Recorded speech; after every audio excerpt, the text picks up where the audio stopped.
Good morning. Good morning. My name is Bill Bestpitch, and I have the honor of serving as your worship associate this morning. Please take a moment to put your mind, your spirit, and your cell phones in worship mode.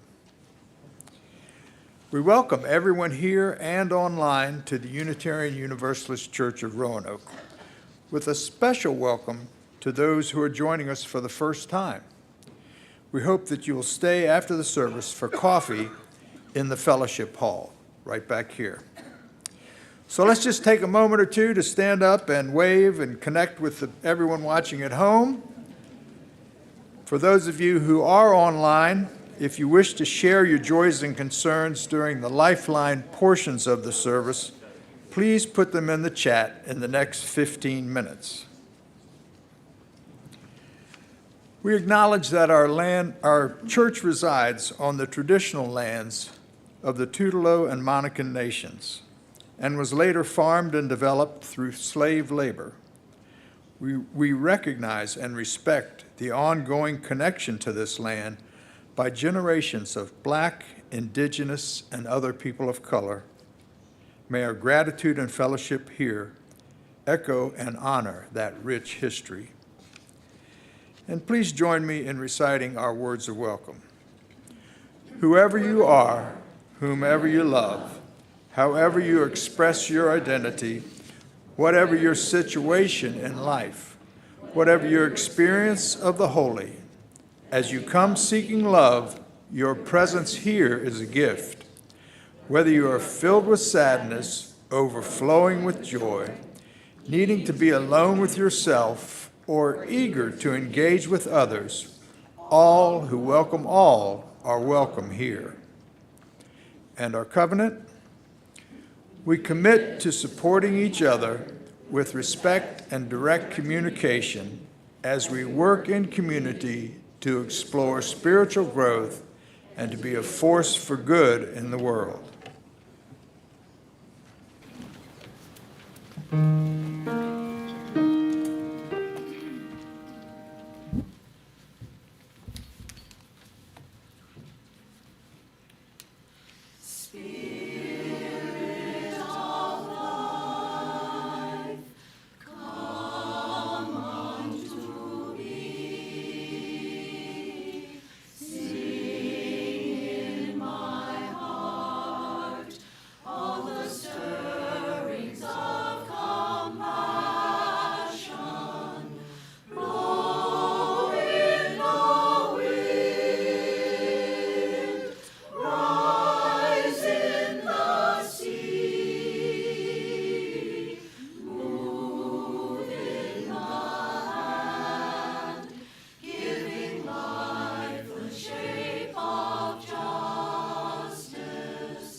Good morning. It's good to see you all this morning on this sunny Sunday in March. Welcome, welcome. I am the Reverend Jen Raffensperger. My pronouns are she, her, hers, and I'm honored to serve as the minister of the Unitarian Universalist Church of Roanoke. I'm cutting right to the opening words, as I was telling Bill a little ahead of time. This is an excerpt from a monologue. This monologue is called, colloquially, I Am That I Am, from Midnight Mass by Mike Flanagan. And honestly, it's a second reading. Or really, I guess the first reading. It's relevant, so I invite you to hear these words. The body stops a cell at a time, but the brain keeps firing those neurons. Little lightning bolts like fireworks inside, and I thought I'd despair or feel afraid, but I don't feel any of that. None of it. Because I'm too busy. I'm too busy in the moment, remembering, of course. I remember that every atom in my body was forged in a star. This matter, this body, is mostly empty space after all, and solid matter, it's just energy vibrating very slowly. Why, there is no me. There never was. The electrons of my body mingle and dance with the electrons of the ground below me and the air I'm no longer breathing. And I remember there is no point where any of that ends and I begin. I remember I am energy, not memory, not self. My name, my personality, my choices all came after me. I was before them and I will be after, and everything else is pictures picked up along the way. Fleeting little dreamlets printed on the tissue of my dying brain.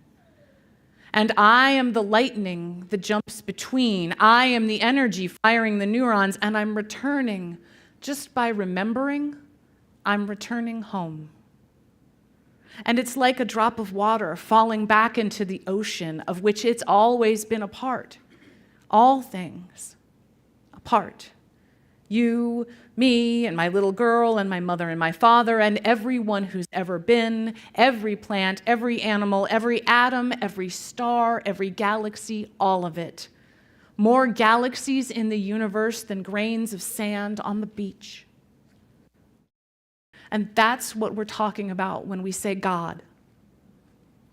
The cosmos and its infinite dreams. We are the cosmos dreaming of itself. It's simply a dream that I think is my life every time, but I'll forget this. I always do. I always forget my dreams. But now, in this split second, in the moment I remember, the instant I remember, I comprehend everything at once. There is no time. There is no death. Life is a dream. It's a wish made again and again and again and again and again and again and on into eternity. And I am all of it. I am everything. I am all. I am that I am.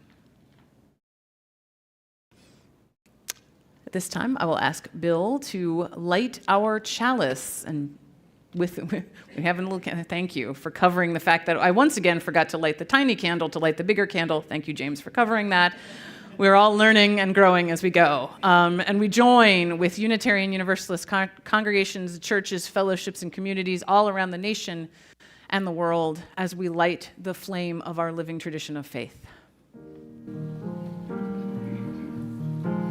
May the light we now kindle inspire us to use our powers to heal and not to harm, to help and not to hinder, to bless and not to curse, to serve you, O Spirit of life.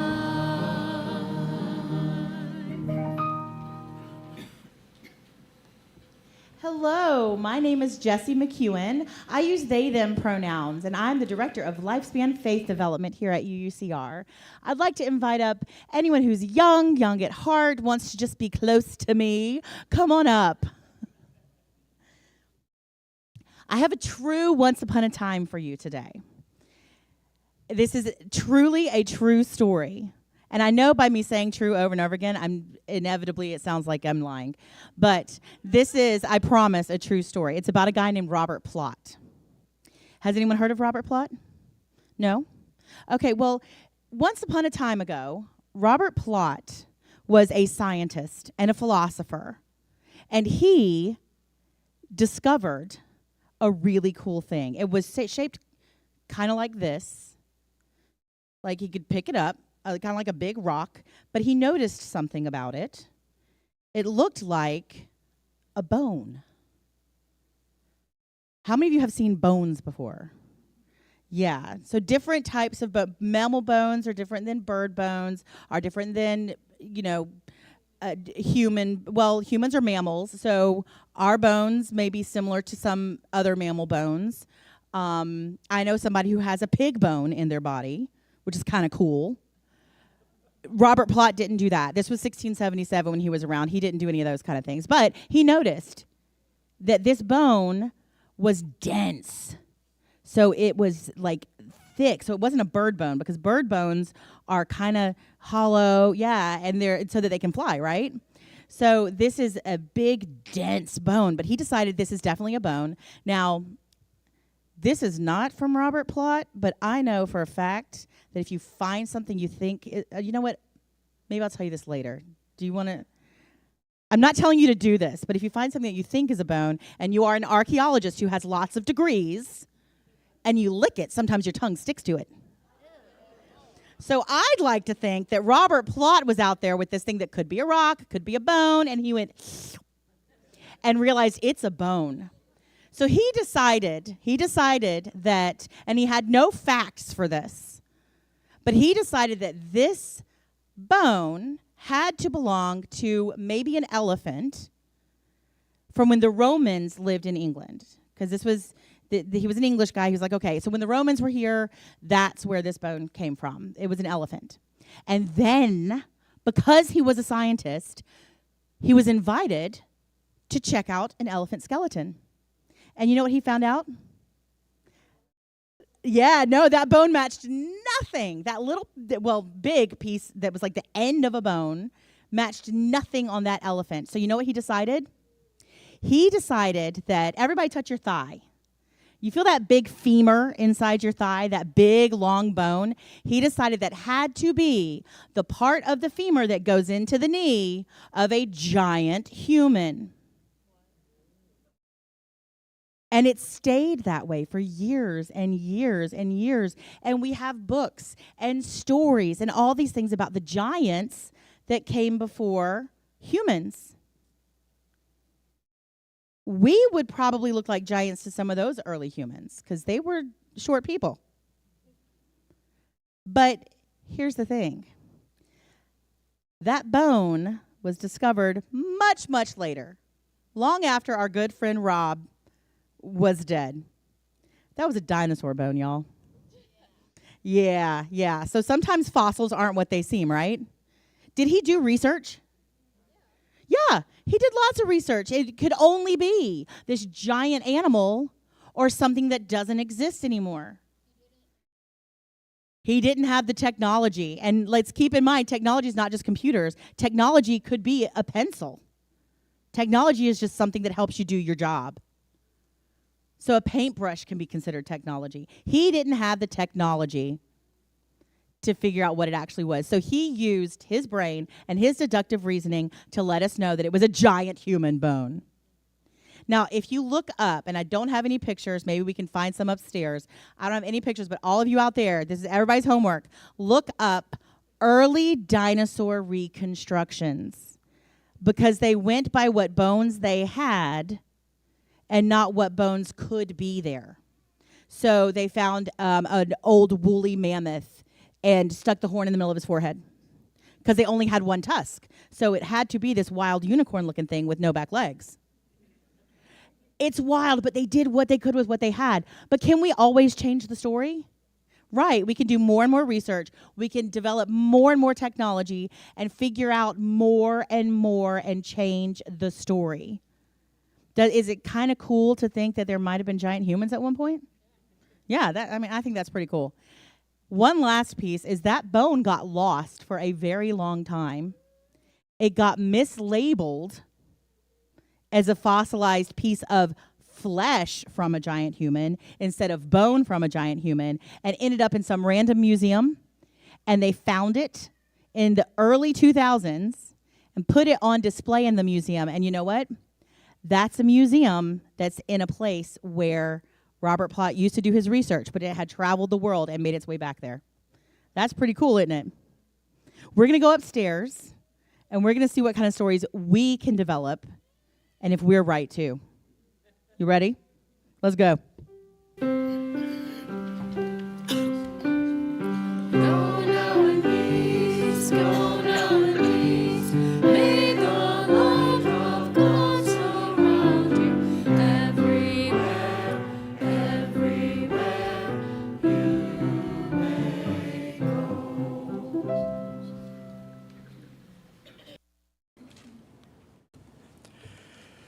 Our reading this morning is an excerpt from The Thunder Perfect Mind, translated by George W. McCrae. This poem was part of the Nag Hammadi Library of Gnostic Texts, discovered in Egypt in 1945. I am the knowledge of my inquiry and the finding of those who seek after me, and the command of those who ask of me, and the power of the powers in my knowledge of the angels, who have been sent at my word, and of gods in their seasons by my counsel, and of spirits of every man who exists with me, and of women who dwell within me. I am the one who is honored, and who is praised, and who is despised scornfully. I am peace, and war has come because of me. I am a citizen and an alien. I am the substance and the one who has no substance. Those who are close to me have been ignorant of me, and those who are far away from me are the ones who have known me. On the day when I am close to you, you are far away from me. And on the day when I am far away from you, I am close to you. I am within. I am of the natures. I am of the creation of the spirits. I am control and the uncontrollable. I am the union and the dissolution. I am the abiding, and I am the dissolution. I am the one below, and they come up to me. I am the judgment and the acquittal. I am sinless, and the root of sin derives from me. I am lust in outward appearance, and interior self-control exists within me. I am the hearing which is attainable to everyone, and the speech which cannot be grasped. I am a mute who does not speak, and great is my multitude of words. Hear me in gentleness, and learn of me in roughness. I am she who cries out, and I am cast forth upon the face of the earth. I prepare the bread and my mind within. I am the knowledge of my name. I am the one who cries out, and I listen.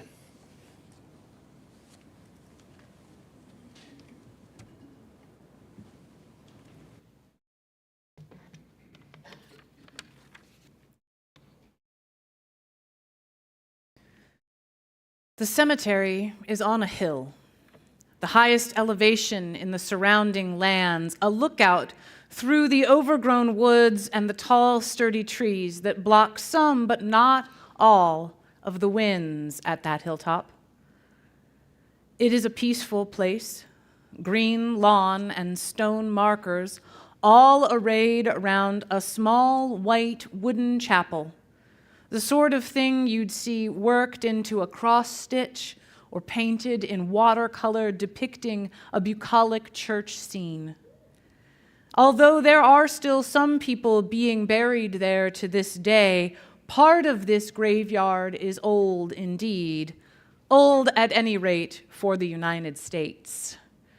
The small church and the earliest known occupants of the cemetery predate the existence of the country.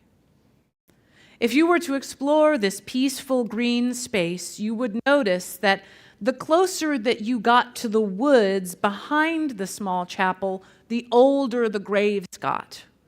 The stones are harder to read, some of them leaning at angles beset by moss and lichen and looking even more ancient than the dates carved on them suggest, for those where dates are even still discernible. Hold the image of what this spot is currently looking like in your mind, please. Big sky overhead, tall trees all around, small white church with a red door, and gravestones from modern to colonial times. We're going to come back here. But right now, we're going back to our reading that Bill did a fantastic job sharing. Thank you. I am the hearing which is attainable to everyone, and the speech that cannot be grasped. I am a mute who does not speak, and great is my multitude of words. Hear me in gentleness, and learn of me in roughness. I am she who cries out, and I am cast forth upon the face of the earth. I prepare the bread, and my mind within. I am the knowledge of my name. I am the one who cries out, and I listen. And the poem that this is a part of, The Thunder Perfect Mind, is one of over 50 ancient texts unearthed at the town of Nag Hammadi in Upper Egypt in 1945. The discovery of these papyrus texts bound in leather had a tremendous impact on the study of early historical Christianity. The Gnostic Gospels and other texts therein were believed to have been hidden and some almost certainly destroyed in an effort to create a cohesive Christian scripture and orthodoxy, a shared story. Gnosis is a word derived from the Greek root word for knowledge and means particularly special knowledge of spiritual mysteries. This poem, in a voice both decidedly within the realm of the divine feminine and also speaking boldly outside the too easy binary definitions not only of gender, but of all aspects of human existence, it's not in the Bible. It's not anything I ever heard growing up in a Catholic church. I first heard this text in a Unitarian Universalist church, which makes sense. The early Gnostic Christians placed the highest value on personal experience of the divine, much as the liberal religious tradition that describes our history also embraces reason and personal experience over scripture and tradition. And it shook me to hear this, to hear such a powerful voice of wisdom transcribed in such a way as to place themselves both within the constructs of good and of evil, of both above and below, and to place itself outside of those constructs. But how else could we consider the concept of the divine, particularly in a tradition that would claim for God both omniscience and omnipotence? I am that I am. I am that I am, not just a line, this is in the reading that was our opening words. It is not just a line in that reading, it is famously how God is purported to have named themselves to Moses when Moses experienced God speaking to him in the story of the burning bush in the book of Exodus in the Old Testament of the Christian Bible.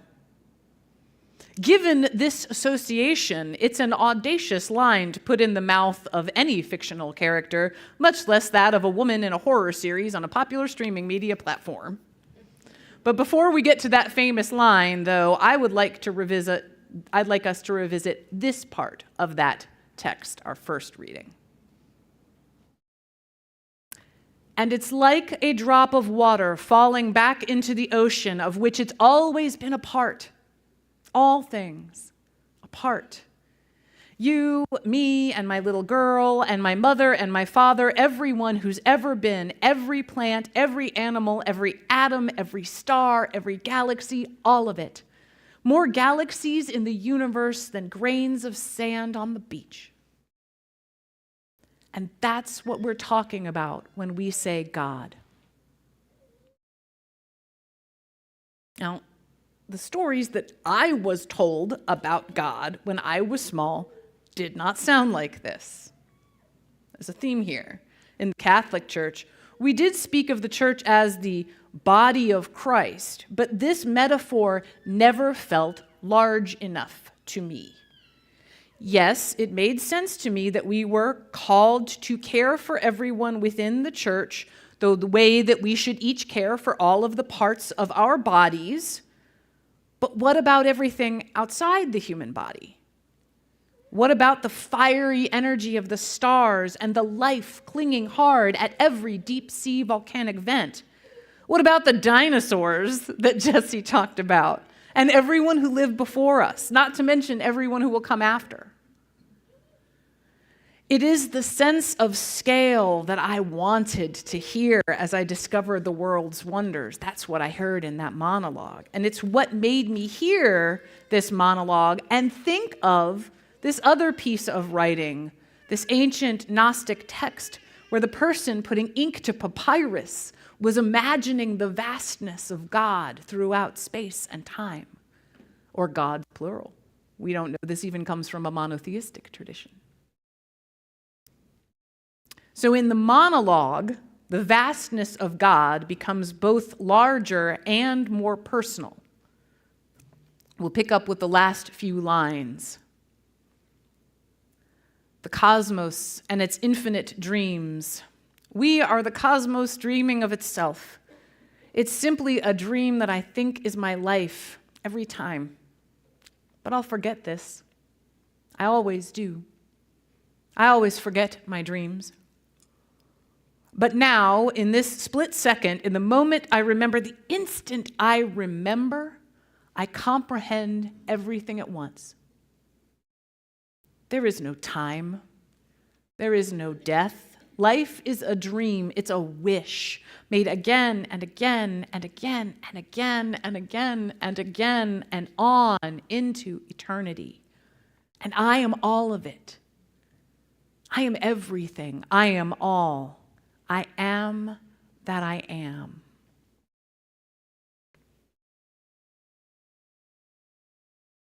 I remember. I comprehend everything at once. I am that I am. You are that you are. We rely so much on stories. They shape the way we think of the world. The stories that we may hear in houses of worship in our childhood can affect our relationship both to the concept of God and our understanding of how we should treat one another.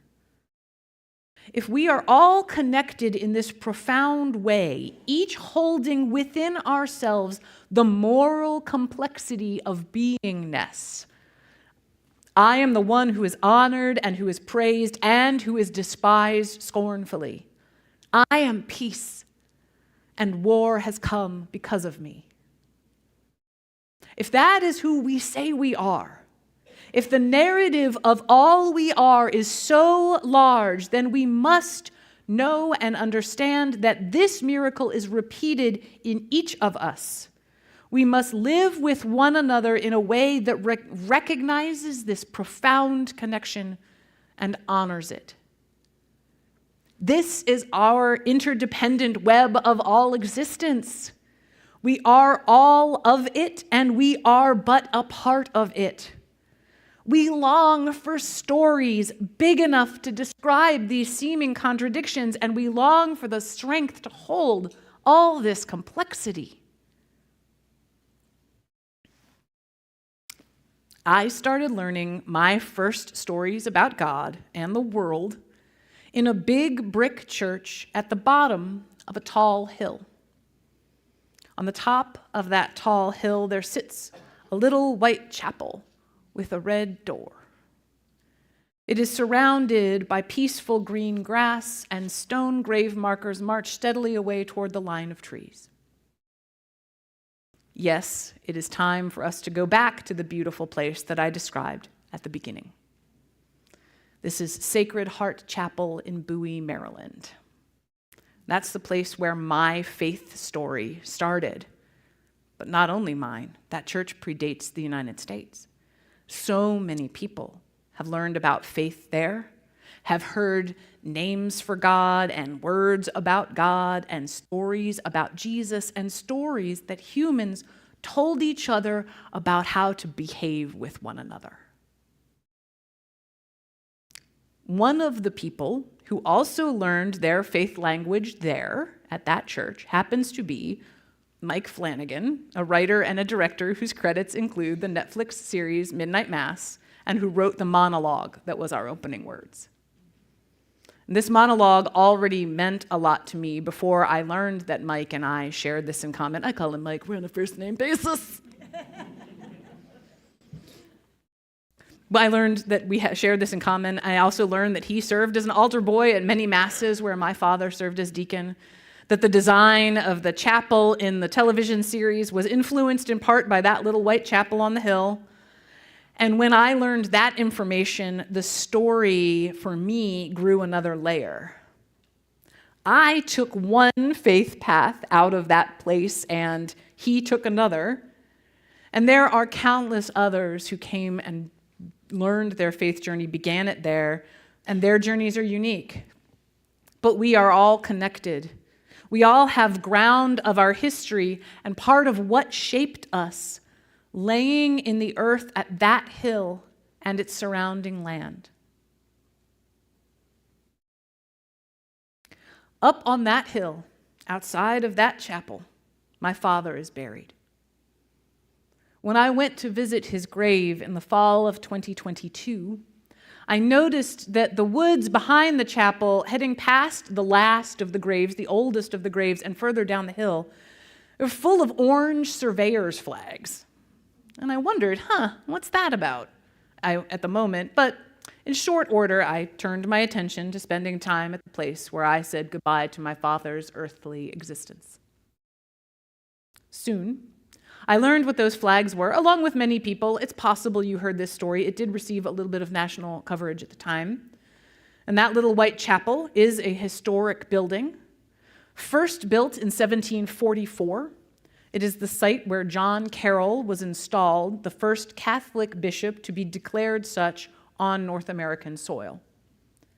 It is also the site of the Jesuit plantation called White Marsh.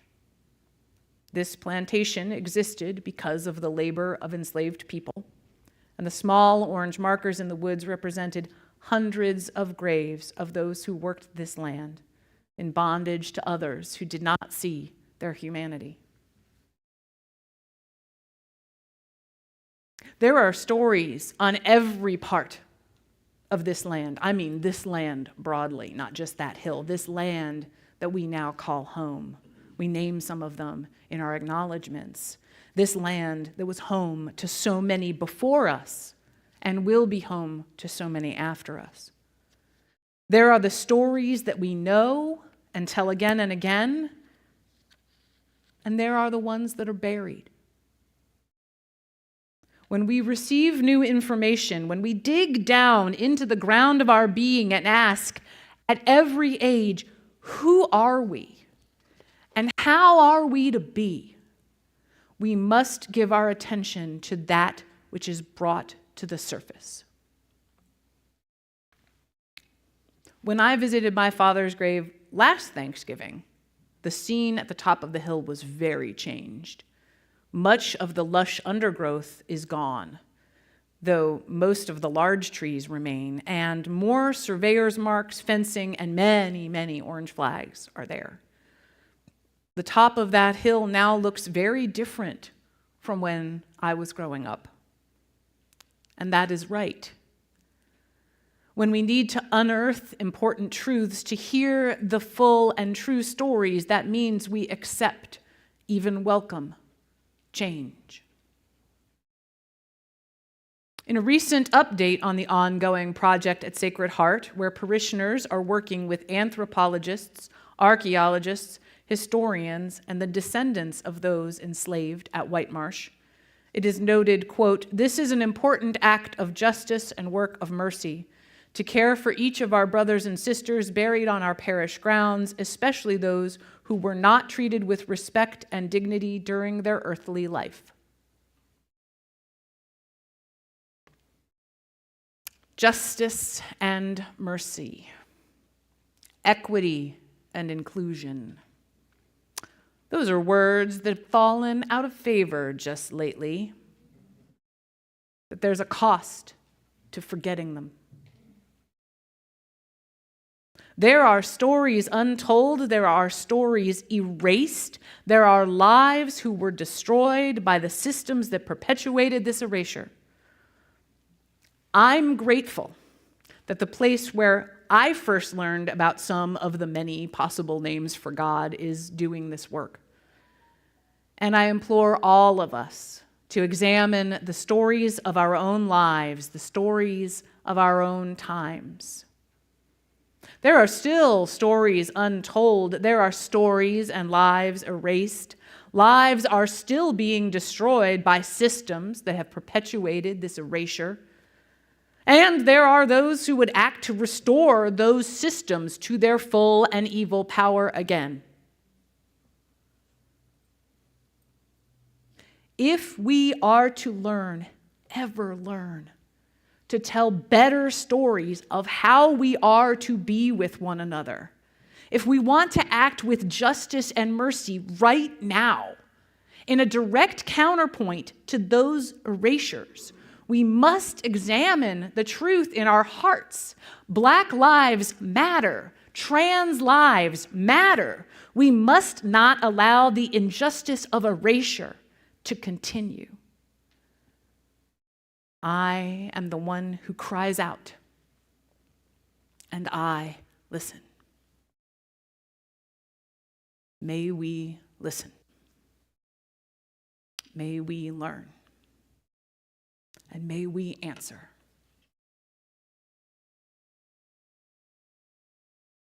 Amen.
We come now to that time in our service each week where we invite you into generosity. The work and the goodness at the heart of this congregation are supported by your generosity. The ushers will now gratefully collect the offering.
Thank you.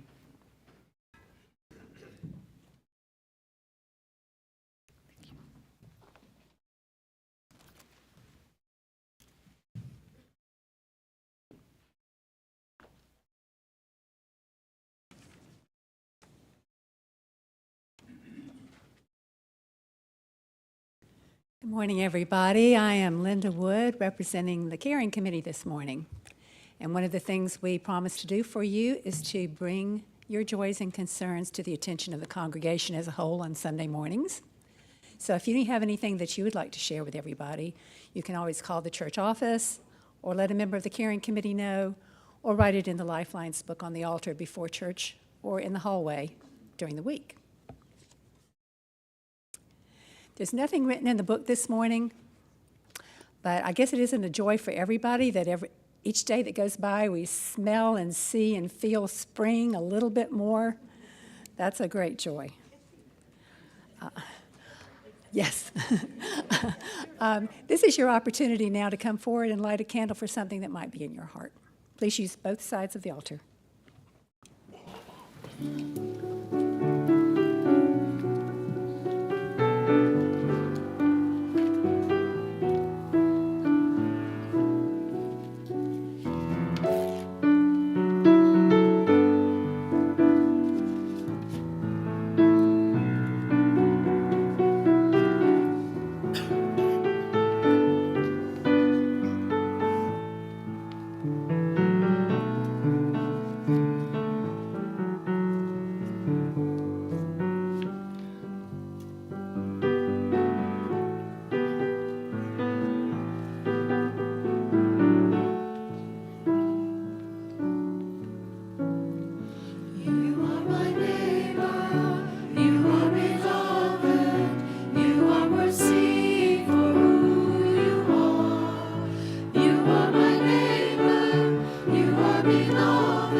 prayers be heard and our hearts be at peace.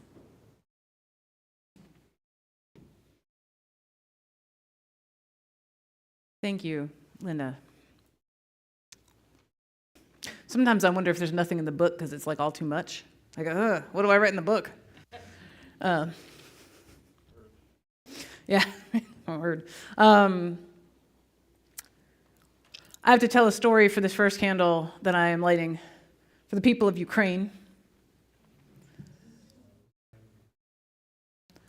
These earrings were made by Kolya, a jeweler who I've been following on Instagram for years before the war. I didn't even know she was in Kyiv until the war. And she lost her husband sometime about a year and a half ago. She keeps making jewelry and sending it out. These earrings have bullet casings at the bottom of them because they're everywhere in the street.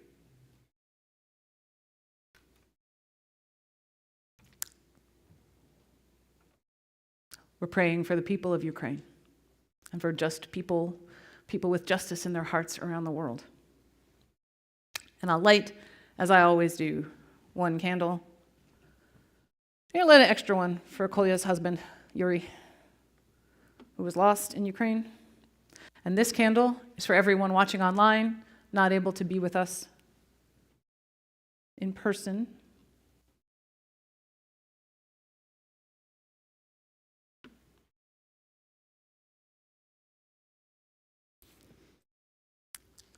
You join me in a time for prayer and reflection. Make yourself comfortable, whatever that means for you, if it means closing your eyes or lowering your gaze or softening it. Spirit of life, we heard that beautiful song this morning. Roots hold me close, wings set me free. We know that we arise from the very ground that we walk on right now. We know that this sacred earth has given rise to all of the life we have ever known and will ever know. Whatever else is out there, we know about the life that is here. But we also have the wings of spirit, of idea, of imagination, of our own reason, of science, of our personal experience of that which is divine, which we may call divine, which we know connects us to that which is larger than ourselves. Allow your spirits to ground when you feel shaken, but still allow them to fly when the winds call you to it. It is a hard balance. We're not always going to get it right, but it's part of what we do together. And I think I lit a candle for artists last week, but for everyone out here literally making art out of death, let us hold that idea in our hearts as we know that joy is a powerful force that we let be taken from us at our peril. So may it be.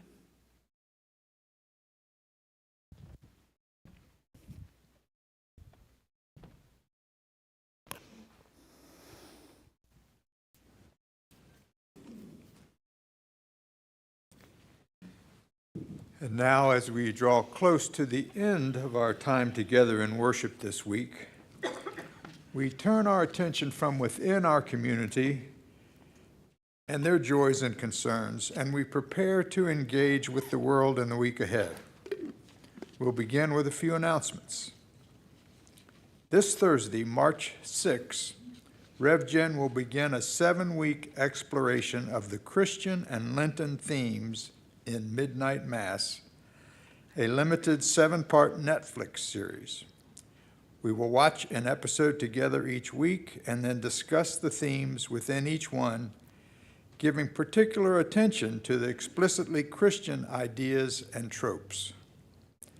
This is a horror series, and content advisories will be made available. Overall, this discussion group is recommended for ages 15 and up. We will meet from 6 p.m. to 8 p.m. each Thursday in Lent. Please email Rev Jen if you have questions, revjen@uuroanoke.org. We are growing, which is exciting. We want to ask everyone to think about, when you attend on Sunday morning, moving to the center of the row of seats if you notice that seating is getting low. And you may raise your hand to let ushers know if you have open seats near you. We also want to give you an important reminder. When our lot is full, please observe the signs on Laburnum Avenue, right over here, if you park there. And please remember that we are allowed to park across the street at Patrick Henry High School on Sunday mornings. And we also have the small gravel lot just on the other side of Grandin Road. But please be careful coming back across the street. If possible, please consider carpooling. If you do not have mobility limitations, please consider taking a parking spot a little farther away to allow those who need to be close to the building to do so. We mentioned spring already. Wow. I'm so happy to see the sun a little bit later every day. It's time to get our church grounds ready for spring. Join the grounds committee this Thursday from 10 a.m. to noon and Tuesday from 9 to 11. We will be working every Tuesday and Thursday in March. You might just this one Tuesday, but every Thursday in March. So Thursdays from 10 to noon and this Tuesday from 9 to 11. If you have questions, see Mary Harshfield. Raise your hand, Mary. More announcements may be found in the weekly email newsletter. If you are not receiving the newsletter and would like to, please contact admin@uuroanoke.org.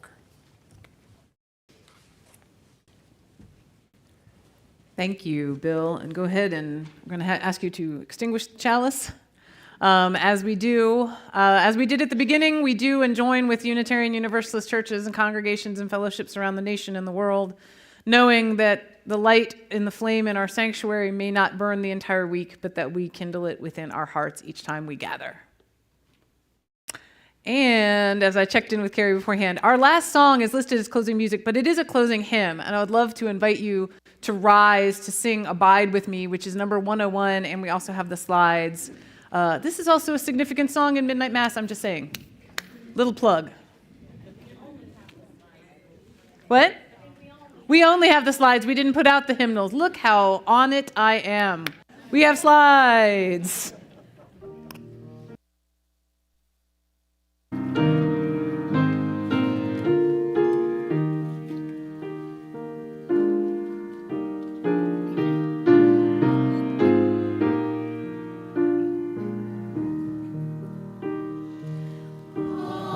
Abide with me, fast falls the evening tide.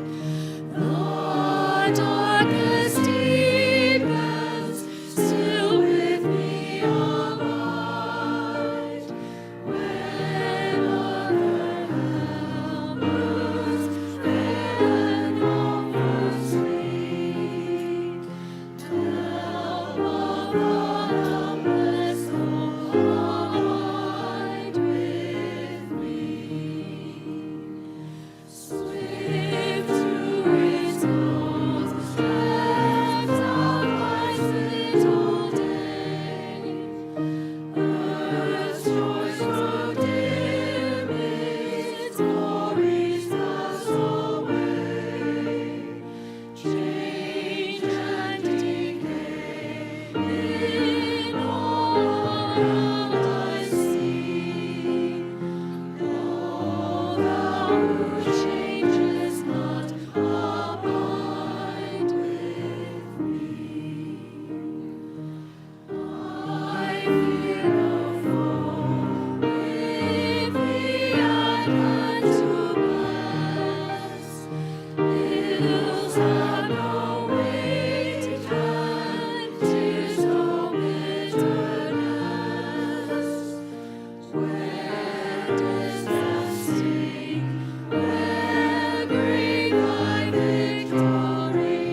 Thank you, and please just remain standing for another moment while we do the benediction. Take the flame of our faith, take comfort and grounding in the ground that we make our meaning from here each week, and let the wings of Spirit lift you into what lies ahead, knowing that there is a safe harbor here for you when it is that time again. So may it be.